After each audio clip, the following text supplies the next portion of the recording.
கர்த்தருடைய பரிசுத்த நாமத்திற்கு மகிமை உண்டாவதாக. தேவன் அருளிய மினிஸ்ட்ரி மூலமாக உங்களோடு தொடர்பு கொள்வதிலும் இந்த மகிழ்ச்சி அடைகிறோம். இன்றைக்கும் இந்த நாளிலும் தேவன் நமக்கு கொடுக்கிற வார்த்தை 9ஆம் சங்கீதம் 9-10 ஆகிய வசனங்கள். சிறுமைப்பட்டவனுக்கு கர்த்தர் அடைக்கலமானவர், நெருக்கப்படுகிற காலங்களில் அவரே தஞ்சமானவர். கர்த்தாவே, உம்மை தேடுகிறவர்களை நீர் கைவிடுகிறதில்லை. ஆதலால் உமது நாமத்தை அறிந்தவர்கள் உம்மை நம்பியிருப்பார்கள். ஹல்லேலூயா. கிறிஸ்துவுக்குள் பிரியமானவர்களே, கர்த்தருடைய வார்த்தை சொல்லுகிறது, சிறுமைப்பட்டவனுக்கு கர்த்தர் அடைக்கலமானவர், நெருக்கப்படுகிற காலங்களில் அவரே தஞ்சமானவர் என்று. ஆம் பிரியமானவர்களே, நம்முடைய தேவன் சிறுமைப்பட்டவர்களுக்கு ஆறுதல் கொடுக்கிறவர். ஹல்லேலூயா. சிறுமைப்பட்டவர்களுக்கு கர்த்தர் மாத்திரம்தான் அடைக்கலாம், அவரே நமக்கு பாதுகாப்பு. ஹல்லேலூயா. நம்முடைய தேவன் சிறுமைப்பட்டவர்களுடைய கூப்பிடுதலை கேட்கிறவர், சிறுமையானவர்களின் நியாயத்தை விசாரிக்கிறவர். சிறுமையானவர்கள் கூப்பிடும்போது கேட்டு அதற்கு பதில் கொடுப்பார். உதவியற்றிய சிறுமையானவர்களை கர்த்தர் விடுவிக்கிறார். ஆம்பிரிமானவர்களே, சிறுமைப்பட்டவர்களை விடுதலையாக்குகிறவர் கர்த்தர். இன்றைக்கு அனைவருடைய வாழ்க்கையிலே சிறுமைப்படுத்தப்பட்ட ஒரு நிலைமையிலே நீங்கள் இருக்கலாம், அற்பமா எண்ணப்பட்ட ஒரு நிலைமையிலே நீங்கள் இருக்கலாம், ஆதரவற்ற ஒரு நிலைமையிலே நீங்கள் இருக்கலாம்.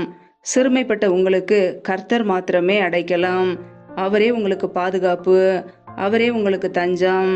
நெருக்கப்படுகிற காலங்களில் அவரே தஞ்சமானவர். பிரியமானவர்களே, இன்றைக்கு நீங்கள் ஏதோ ஒரு காரியத்திலே நெருக்கப்பட்ட ஒரு நிலைமையிலே என்ன செய்வது என்று தெரியாமல் வாழ்ந்து கொண்டிருக்கலாம்.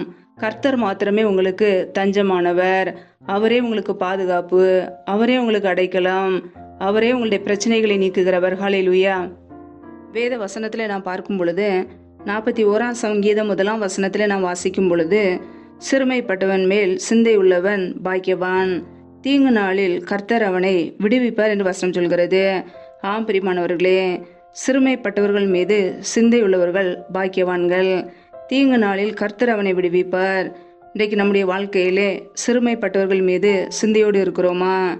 ஏழை எளிய ஜனங்களுக்கு உதவி செய்கிறோமா? அப்படி நன்மை செய்யும் போது தீங்கு நாளிலே கர்த்தர் நம்மை விடுவிப்பார். நம்முடைய பிரச்சனைகள் மாறி போகும்.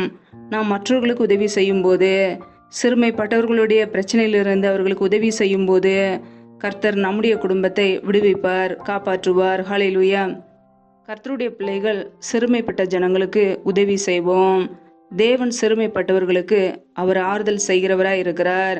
நெருக்கப்பட்ட காலங்களிலே கர்த்தர் தஞ்சமாய் இருக்கிறார். ஹல்லேலூயா. வேதத்தில் நாம் வாசிக்கும் போது 119ஆம் சங்கீதம் 49-50 ஆகிய வசனங்களை நாம் வாசிக்கும் பொழுது, நீர் என்னை நம்ப பண்ணின வசனத்தை உமது அடியனுக்காக நினைத்தரலும், அதுவே என் சிறுமையில் எனக்கு ஆறுதல், உம்முடைய வாக்கு என்னை உயிர்ப்பித்தது என்று அங்கே சங்கீதக்காரன் குறிப்பிட்டிருக்கிறது நான் வாசிக்க முடிகிறது. ஆம் பிரியமானவர்களே, சிறுமையான நேரங்களிலே கர்த்தருடைய வார்த்தைகளே நமக்கு ஆறுதல் கொடுக்க முடியும். ஹல்லேலூயா. நெருக்கப்பட்ட ஒரு நிலைமையிலே இருக்கும்போது கர்த்தருடைய வார்த்தைகளை நாம் வாசிக்கும் பொழுது, தியானிக்கும் பொழுது அவைகள் நம்முடைய ஆத்துமாவை உயிர்ப்பிக்கும். ஹல்லேலூயா. வேதத்தில் நாம் வாசிக்கிறோம் 90ஆம் சங்கீதம் 15ஆம் வசனத்திலே, தேவரீர் எங்களை சிறுமைப்படுத்தின நாட்களுக்கும் நாங்கள் துன்பத்தை கண்ட வருஷங்களுக்கும் சரியா எங்களை மகிழ்ச்சியாக்கும் என்று அங்கே மோசே ஜெபிக்கிறதை நாம் அறிந்து கொள்ள முடியும். பிரியமானவர்களே, ஒருவேளை சிறுமையான ஒரு நாட்களிலே நீங்கள் வாழ்ந்து கொண்டிருக்கலாம், துன்பத்தோடு நீங்கள் வாழ்ந்து கொண்டிருக்கலாம். அதற்கேற்றபடி கர்த்தர் உங்களை மகிழ்ச்சியோடு வைப்பார், உங்களை ஆசீர்வதிப்பார். சிறுமைப்படுத்தின நாட்களுக்கும் துன்பத்தை கண்ட வருஷங்களுக்கும் சரியாய் உங்களை கர்த்தர் மகிழ்ச்சியாக்குவார். ஹல்லேலூயா. வேதத்தில் நான் வாசிக்கிறோம் 72ஆம் சங்கீதம் 12ஆம் வசனத்திலே, கூப்பிடுகிற எளியவனையும் உதவியற்ற சிறுமையானவனையும் அவர் விடுவிப்பார் என்று வசனம் சொல்கிறது. பிரியமானவர்களே, உதவியற்ற சிறுமையானவனையும் கர்த்தர் விடுவிப்பார். இன்றைக்கு ஒருவேளை நீங்கள் சிறுமையான ஒரு நிலைமையிலே இருக்கலாம், உதவியற்ற ஒரு நிலைமையிலே இருக்கலாம், யாருமே உங்களுக்கு உதவி செய்யாத ஒரு சூழ்நிலையிலே நெருக்கத்திலே நீங்கள் வாழலாம். கர்த்தர் உங்களை விடுவிப்பார், உங்களுக்கு ஏற்ற வழி வாசலை திறப்பார். ஹல்லேலூயா. நெருக்கப்படுகிற நேரங்களிலே கர்த்தர் உங்களுக்கு உதவி செய்வார், உங்களை பாதுகாப்பார். ஹல்லேலூயா. வேதத்தில் நான் வாசிக்கிறோம் யோனா 2ஆம் அதிகாரம் 2ஆம் வசனத்திலே, என் நெருக்கத்தில் நான் கர்த்தரை நோக்கி கூப்பிட்டேன், அவர் எனக்கு உத்தரவு அருளினார், நான் பாதாளத்தின் வயிற்றிலிருந்து கூக்குரலிட்டேன், நீர் என் சத்தத்தை கேட்டீர் என்று அங்கே யோனா ஜெபிக்கிறதை நாம் பார்க்க முடிகிறது. பிரியமானவர்களே, அவருடைய ஜெபத்துக்கு பதில் வந்தது. யோனாவின் வாழ்க்கையிலே கர்த்தருடைய வார்த்தைக்கு விலகியே, கர்த்தருடைய சத்தத்துக்கு செவி கொடுக்காமல், கர்த்தருடைய வார்த்தைக்கு கீழ்ப்படியாமல் போனதினாலே நெருக்கம் வந்தது. தேவன் அவரை மகா நினிவேக்கு விரோதமாக பிரசங்கிக்க சொன்னார். ஆனால் அவர் தர்சீசுக்கு ஓடி போனார். அது நிமித்தம் கடலிலே சமுத்திரத்திலே பெருங்காற்று வந்தது. ஆம் பிரியமானவர்களே, கர்த்தருடைய வார்த்தைக்கு செவி கொடுக்காமல் சுய சித்தத்தை செய்தபோது அவர் நெருக்கத்திலே சிக்கி கொண்டார்.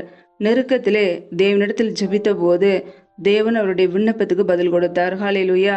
ஒருவேளை இன்றைக்கு நம்முடைய வாழ்க்கையில் கூட தேவ சித்தத்தை செய்யாமல் நம்முடைய சுய சித்தத்தை செய்து தேவனுக்கு பிரியமில்லாத ஒரு வாழ்க்கை வாழ்ந்து நம் நெருக்கத்திலே வாழ்ந்து கொண்டிருக்கலாம்.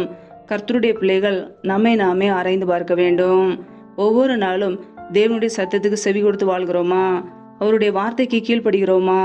அல்லது அவருடைய சமூகத்தை விட்டு விலகி வாழ்கிறோமா என்பதை ஆராய்ந்து பார்க்க வேண்டும். ஹல்லேலூயா. ஏன் நம்முடைய வாழ்க்கையிலே நெருக்கங்கள் வந்தது, பிரச்சனைகள் வந்தது என்பதை ஆராய்ந்து பார்க்க வேண்டும்.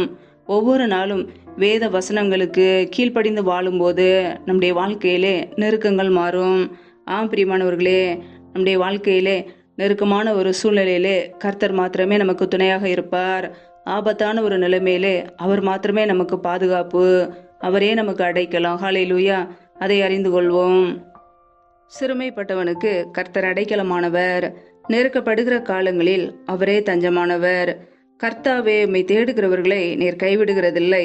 ஆதலால் உமது நாமத்தை அறிந்தவர்கள் உம்மை நம்பியிருப்பார்கள். ஆம் பிரியமானவர்களே, கர்த்தரை தேடுகிறவர்களை அவர் ஒருபோதும் கைவிடுகிறதில்லை. நாம் கர்த்தரை தேட தேட நம்முடைய வாழ்க்கையிலே ஆசீர்வாதங்கள். கர்த்தரை தேடுகிறவர்களுக்கு ஒரு நன்மையும் குறையப்படாது. ஆம் பிரியமானவர்களே, நாம் ஒவ்வொரு நாளும் அவருடைய சமூகத்தை நாடும்போது, அவரை தேடும்போது, அவருடைய வார்த்தைகளை நேசிக்கும் பொழுது அவர் நம்மை ஒருபோதும் கைவிட மாட்டார். ஹல்லேலூயா. எந்த ஒரு சூழ்நிலையிலுமே கர்த்தர் நம்மை மறப்பதில்லை. நம்மை மரண பரியந்தம் நம்மை நடத்துவார். ஒவ்வொரு நாளும் நம்முடைய தேவைகளை சந்திப்பார். ஹல்லேலூயா. ஆதலால் உமது நாமத்தை அறிந்தவர்கள் உம்மை நம்பியிருப்பார்கள். நாம் கர்த்தரையே நம்பி வாழ்கிறோம். நாம் அவரை அறிந்து கொள்ள நம்முடைய வாழ்க்கையிலே ஆசீர்வாதங்கள். அவரையே நம்பி நாம் வாழும்போது கர்த்தர் நம்முடைய குடும்பத்தை நடத்துவார். ஹல்லேலூயா. கர்த்தருடைய நாமம் பலத்த துருகம். நீதிமான் அதற்குள் ஓடி சுகமாய் தங்கியிருப்பான். கர்த்தருடைய நாமம் என்ன? அவருடைய வார்த்தையே. நம்முடைய வாழ்க்கையில இயேசு கிறிஸ்துவை அறிந்து கொள்ளும் போது, அவருடைய வார்த்தைகளை அறிந்து கொள்ளும் போது கர்த்தர் நம்முடைய குடும்பத்தை ஆசீர்வதிப்பார். நீதிமான் அதற்குள் ஓடி சுகமாய் தங்கியிருப்பான். நம்முடைய வாழ்க்கையிலே எந்த வேதனைகளோ துன்பங்களோ இருக்காது. சுகமான ஒரு வாழ்க்கையை கர்த்தர் நமக்கு கொடுப்பார். கர்த்தரை அறிந்து கொள்ளும் போது, அவரை நேசிக்கும் பொழுது, இயேசு கிறிஸ்துவை நேசிக்கும் பொழுது, அவர் மீது வாஞ்சியோடு இருக்கும்போது கர்த்தர் நமக்கு சுகம் கொடுப்பார். ஹல்லேலூயா. கர்த்தருடைய பிள்ளைகள் உலக காரியங்களை வெறுத்து ஒவ்வொரு நாளும் கர்த்தரையே தேடுவோம். அவரை அறிந்து கொள்வோம். அவருடைய நாமத்தை அறிந்து கொள்வோம். கர்த்தருடைய வார்த்தைகளை அறிந்து கொள்வோம். சத்தியத்தை அறிந்து கொள்வோம். கர்த்தரே நம்பி வாழ்வோம். அவர் நம்மை முடிவு வரைந்து நடத்துவார். ஹல்லேலூயா. கர்த்தர் தாமே இந்த வார்த்தைகளின்படி உங்களை ஆசீர்வதிப்பாராக. ஆமேன். நம்மை நாமே அவருடைய சமூகத்திலே தாழ்த்தி அர்ப்பணித்து ஜெபிப்போம். ஜெபம். எங்களை அதிகமாய் நேசிக்கிற எங்கள் அன்பின் பரலோக பிதாவே, மை துதிக்கிறோம், ஸ்தோதரிக்கிறோம். அப்பா, இந்த நாளில கூட நம்முடைய வார்த்தைகளோடு எங்களோடு பேசினீரே, அதற்காக ஸ்தோத்திரம். ஒவ்வொரு நாளும் கண்ணின்மணி போல எங்களை பாதுகாத்து கிருபையோடு ஜீவனோடு வைத்திருக்கிறீரே, அதற்காக நன்றியப்பா. நல்லவரே மை துதிக்கிறோம், வல்லவரே மை துதிக்கிறோம், பரிசுத்தம் உள்ளவரே மை துதிக்கிறோம். ஒவ்வொரு நாளும் எங்களை பத்திரமாய் பாதுகாத்து வர கிருபைக்காக நன்றியப்பா. எங்களுடைய தேவைகள் எல்லாம் சந்திக்கிறீரே, நன்றி. இப்பொழுது இணைந்திருக்கிற ஒவ்வொரு குடும்பங்களையும் இப்படியே கரங்களிலே அர்ப்பணிக்கிறோம். என் தேவன் தாமே பிள்ளைகளை ஆசீர்வதிப்பீராக. பிள்ளைகள் செய்த தவறுகள், குறைகள், குற்றங்கள் எல்லாவற்றையும் மன்னிங்கப்பா. இப்படியே இரத்தத்தினால் கழுவி சுத்திகரிப்பீராக. இப்படியே நன்மையினால் நிரப்புங்க. பிள்ளைகள் என்னென்ன காரியங்களுக்காக, தேவைகளுக்காக காத்திருக்கிறார்களோ எல்லாவற்றிலும் நன்மையை கட்டளையிடுங்கப்பா. யாரெல்லாம் வேலைகள், தொழில்கள், வியாபாரங்கள் செய்கிறார்களோ கையின் பிரயாசங்களை ஆசீர்வதிங்க. கையின் பிரயாசங்கள் தேவையில்லா செலவுக்கோ, வீண் செலவுக்கோ, மருத்துவ செலவுக்கோ, வட்டிக்குன்னு சொல்லி போகாதபடிக்கு என் தேவன் ஆசீர்வதிங்க. அப்படி நன்மையினால் நிரப்புவீராக.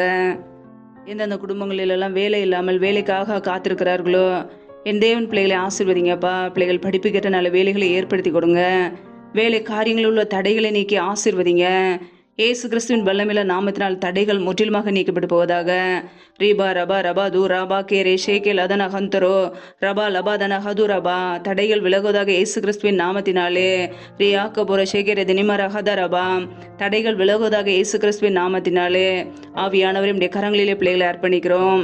எந்தெந்த குடும்பங்களிலெல்லாம் கர்ப்பத்தின் கனிக்காக ஜெபிக்கிறார்களோ என் தேவன் அந்த குடும்பங்களை ஆசீர்வதிங்கப்பா.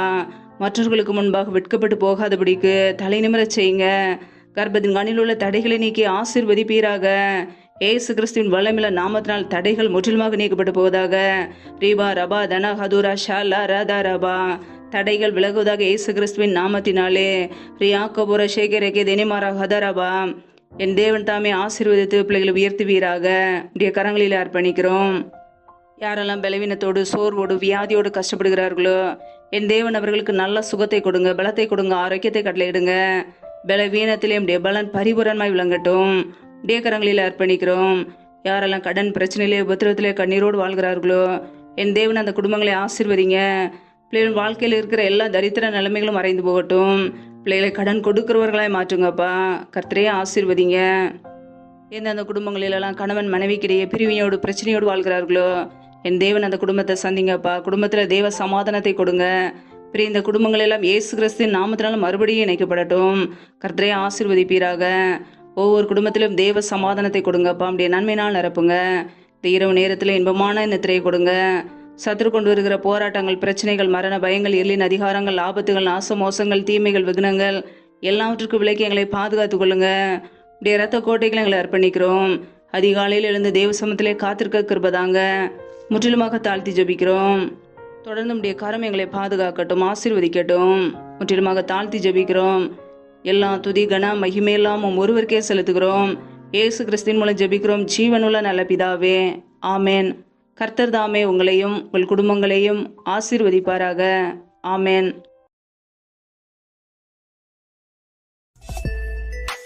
Thanks for watching. Please subscribe our channel. Click the like and share. Click the bell. God bless you.